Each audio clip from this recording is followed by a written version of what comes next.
Hello students, welcome to the next lecture in the second unit lecture series.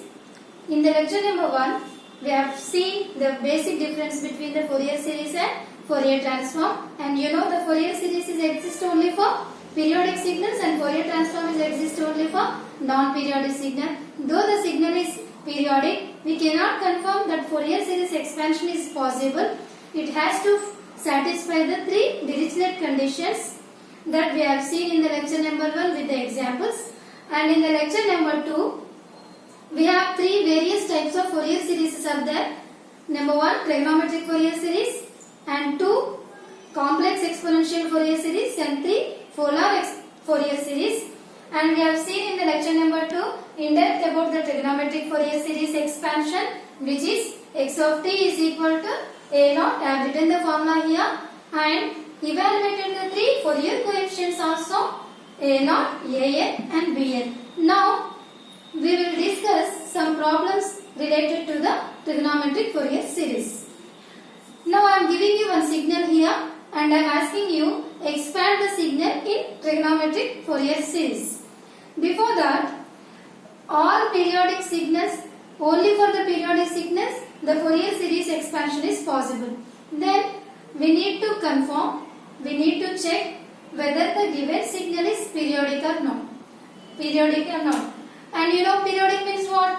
The periodic signals means the signal structure or the signal shape repeats at the regular interval. With some standard interval the signal shape will repeat. Let us check, and I am considering this as a reference shape between 0 to pi. I am considering this as a reference shape, and where this shape is repeating again at 2 pi, between 2 pi to 3 pi the signal's shape is repeating again 4 pi to 5 pi. In between 4 pi to 5 pi also the same shape is repeating. Then we confirm that as a periodic signal. After confirming the periodic signal, we have to find the fundamental time period t. Fundamental time period t.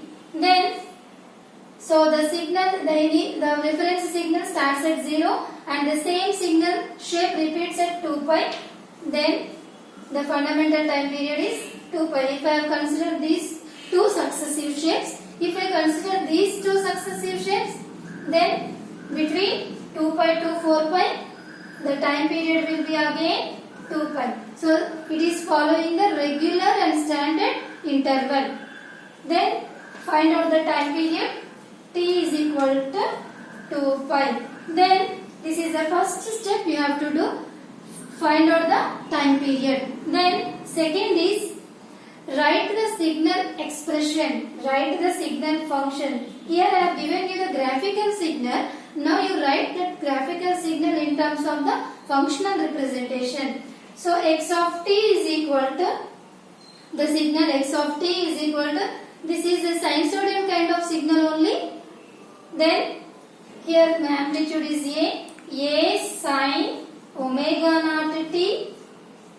A sine, the signal shape is sinusoidal in nature between 0 to pi.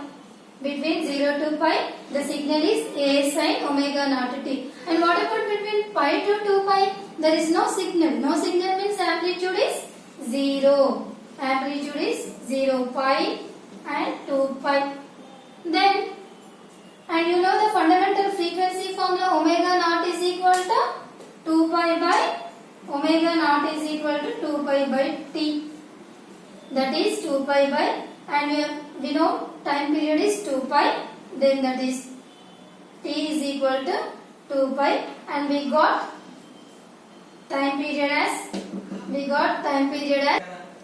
substitute that value x of t, a sine, I got omega naught value as t between the interval 0 to t and pi, and between the interval pi less than t less than 2 pi we got as 0. Okay. Then after describing the function, we have done the two steps, right?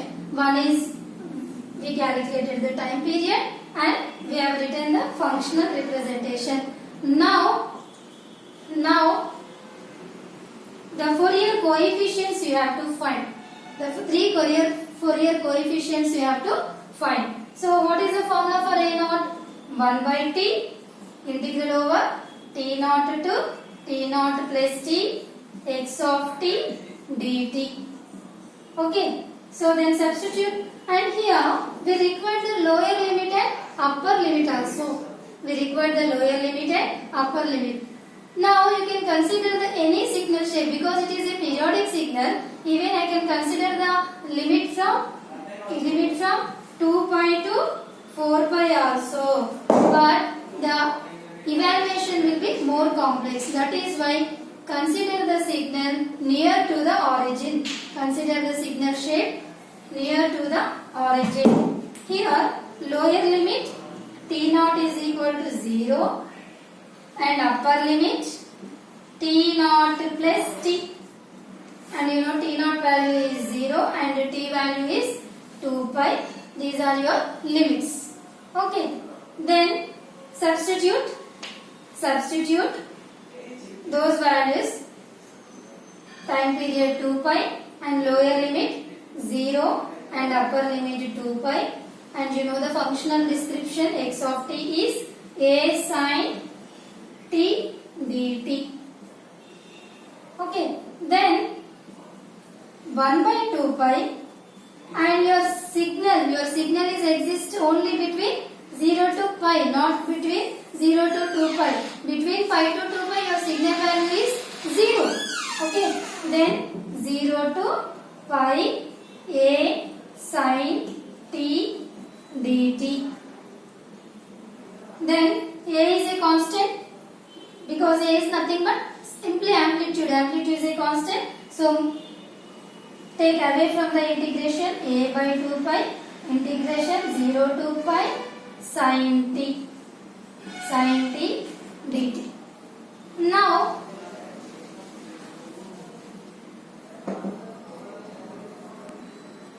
integrate the sinusoidal term between the limits 0 to pi. Then what about the in the trigonometry? In the trigonometry, what is the integration of sine? Minus cos t. Then apply the limits. 0 to pi. Then minus a by 2 pi. Substitute the upper limit cos pi minus cos 0.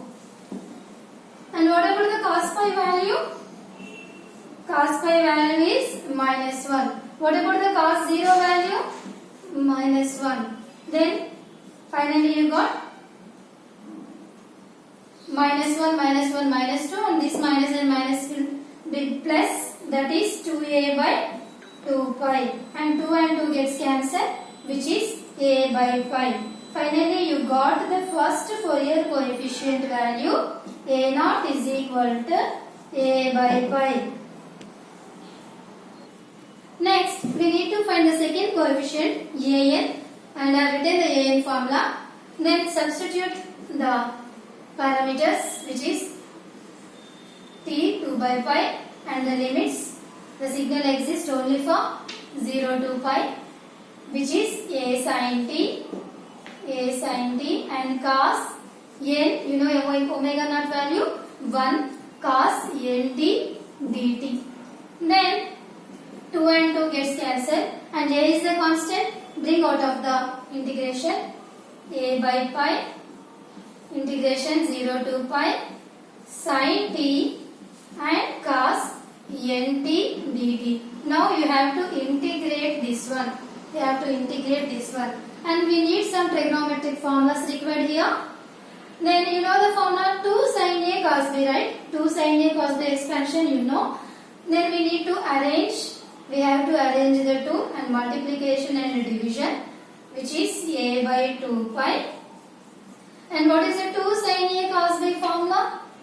Since 2 sin a cos b formula is sin of a plus b plus sin of a minus b. I told you already, in this subject we required most of the mathematical formulas. Whenever it is required, I will write in the form of since. Wherever the required formula is useful, I'll write to the right side. Please remember.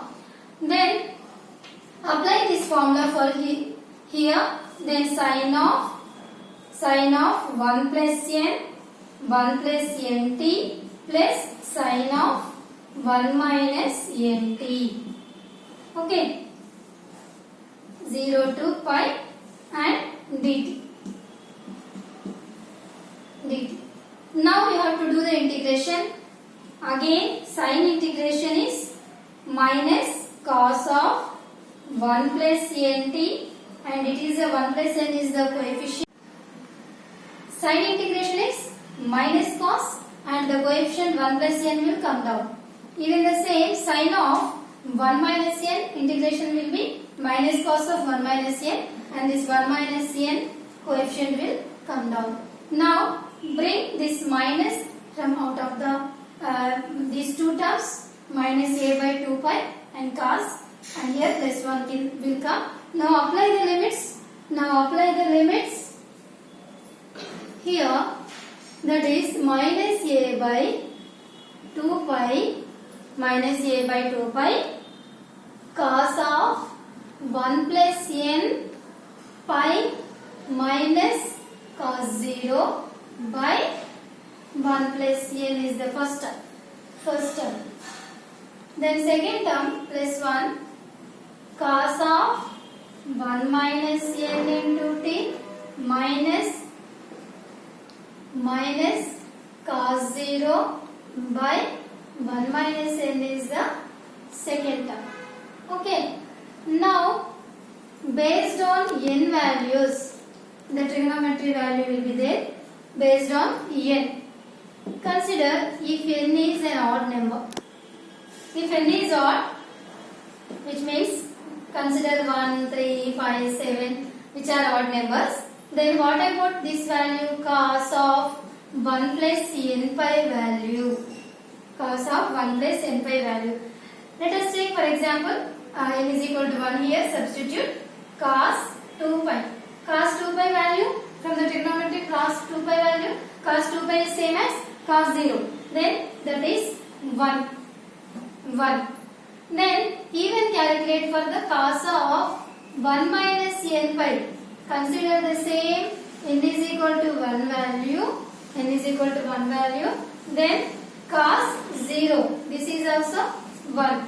So for all the odd numbers, which cos of 1 plus n pi value is 1. Cos of 1 minus n pi value 1. Substitute that.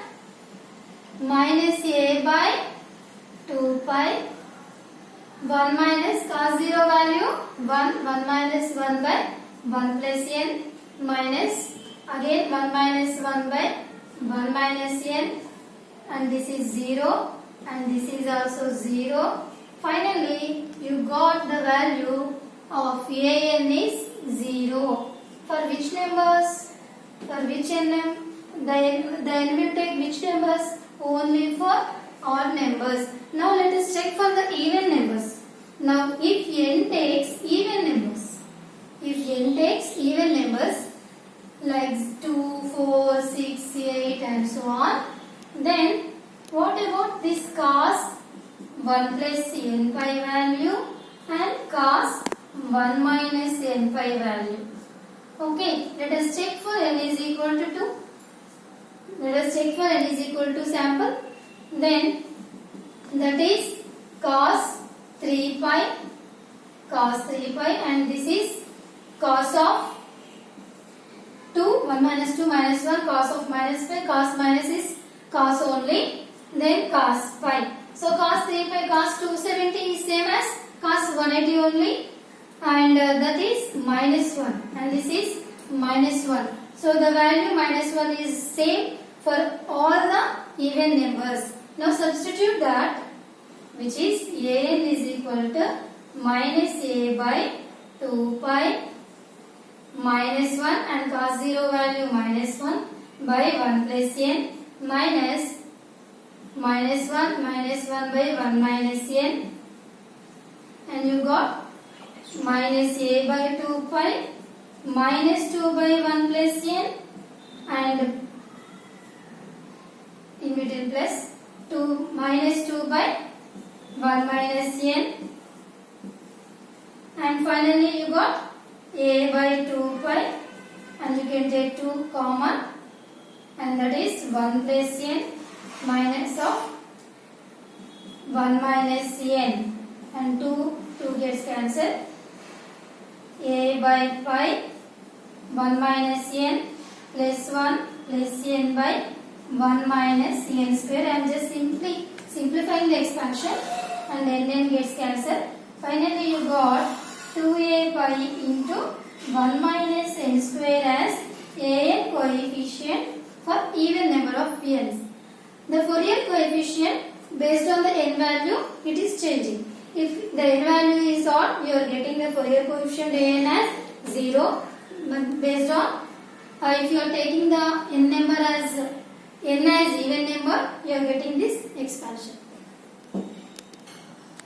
Next, we find the other coefficient, which is the last coefficient, that is Bn. And Bn formula, substitute all the parameters, and you know t 2 pi, and the signal exists only for 0 to pi, and the signal is a sin t sin n omega naught value 1 t, and a is and 2 gets cancelled, and a by pi 0 to pi sin t sin nt dt. We have to integrate this one. For that again you require the trigonometric relations, and you know the formula for 2 sin a sin b, then adjust another 2 sin a sin b. I have written the formula. 2 sin a sin b formula is cos of a minus b minus cos of a plus b. A by 2 pi integration 0 to pi cos of a minus b, here a value 1, a minus b minus cos of a plus b dt. Okay, now do the integration, and you know cos integration is sine of 1 minus nt by 1 minus n, and again the cos integration is sine 1 plus n. Now apply the limits 0 to pi. Then a by 2 pi sine of 1 minus n pi minus sine 0 by 1 minus n is the first term, and the second term minus sine of 1 plus n pi minus sine 0 by 1 plus n is the second term. Now we need to know the values of sine of 1 minus n pi value for all the values of n. For even numbers, what is the value? For odd numbers, what is the value? If you know that value, then after we will get the result. Then you know sine n pi value. What about sine n pi value? How much? Sine n pi? Sine n pi value is 0 for all n values, even for both even numbers and odd numbers, which give you sine n pi is the whichever you take for n value, that will give you the result 0. Then substitute that sine 1 minus n pi will give you 0 only for any value of n. Then a by 2 pi, the first term 0, and even sine 0 is 0, 1 minus n. So far the total value you are getting Bn is 0, but Bn I got 0. I am saying you that for all n values, if you take any n value, you are getting the Bn value 0. But there is one exception for n is equal to 1. There is one exception for n is equal to 1. Because if you substitute n is equal to 1 in the first term, that is sine 1 minus n pi by 1 minus n term, if you substitute n is equal to 1, what happens? Sine 0 by 1 minus 1. Sin 0, 0. 0 by 0. 0 by 0 means which is indeterminate form. Okay. So the Fourier series expansion is not possible for n is equal to 1, except remaining all values the Fourier series expansion is possible. Fourier series expansion is